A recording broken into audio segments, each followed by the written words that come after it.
В апреле этого года весь Кыргызстан встрепенулся от новости, что некая зарубежная компания «Юразия» намерена заняться разработкой урана на месторождении Таш-Булак Кызыл-Умпольской группы уран-торионитовых россыпей. Компания планировала извлекать уран из почвы и транспортировать его на Карабалтинский горнодобывающий завод. Сначала на митинги стали выходить жители из Сыкульской области. Люди выступали категорически против. Они опасались, что разработка урана нанесет непоправимый вред экологии, подорвет здоровье населения и отпугнет туристов от главной достопримечательности страны – озера Иссык-Куль. Позже митинги прошли и в Бишкеке.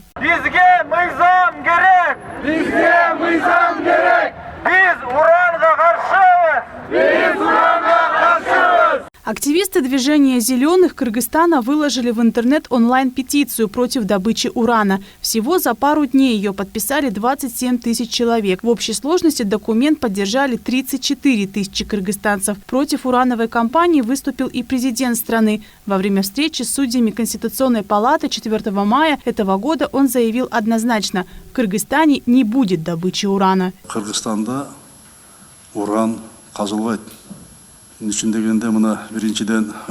Еще раз повторю, в Кызыломполе не будет вестись добыча урана. Скажу откровенно, такой большой резонанс в обществе случился из-за равнодушного отношения правительства к этому вопросу. Соответственно, волнения возникли на пустом месте. В тот период, когда мы готовимся к очередному туристическому сезону и наша жемчужина Иссык-Куль примет туристов, такой переполох и шумиху я бы оценил как злостные действия, направленные на подрыв сезона и развал туристической отрасли. Поэтому обращаюсь к соотечественникам, гражданскому обществу, средствам массовой информации, что нет никаких оснований для беспокойства. Вы показали свою активную позицию. Мы еще раз доказали, что наш любимый Кыргызстан – это страна чистой экологии, чистой воды, чистого воздуха. Мы все вместе не дадим испортить нашу природу. Будем хранить как зеницу ока. Сегодня президент Кыргызстана окончательно поставил точку в вопросе разработки урана. Сооронбай Джейнбеков подписал закон о запрещении деятельности, связанной с геологическим изучением недр с целью поиска, разведки и разработки урановых,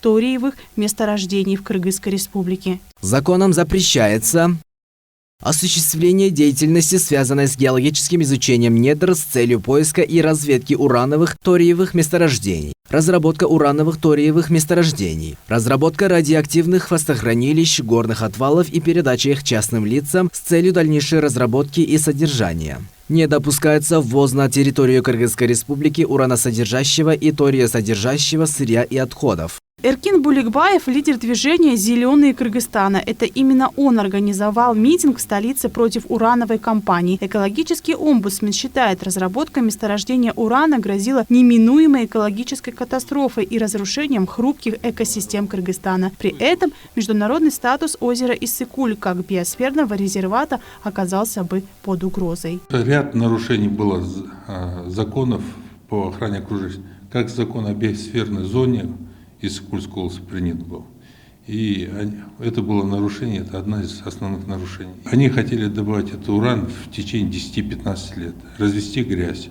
Но обычно, чтобы такую можно в течение года разработать. Эркин Буликбаев полностью поддерживает подписанный президентом закон, наложивший запрет на разработку урановых месторождений в стране. Он считает, что наше государство пока не готово к освоению этого радиоактивного металла. Нету квалифицированных специалистов у нас, нету квалифицированных ученых, нет, это все разрабатывается и готовится, я думаю, во-первых, опасно, что она будет влиять на здоровье. Радиоактивные вещества, это же полностью, да. И не готов все, горнорудный комбинат Карабалта. Вы знаете, сколько хвостохранилищ.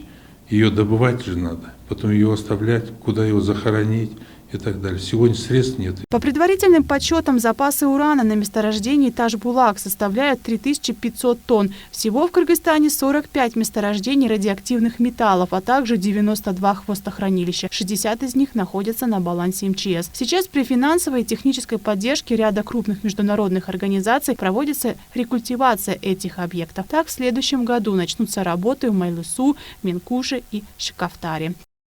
Екатерина Такамбаева, Джантай Макенов, Пирамида.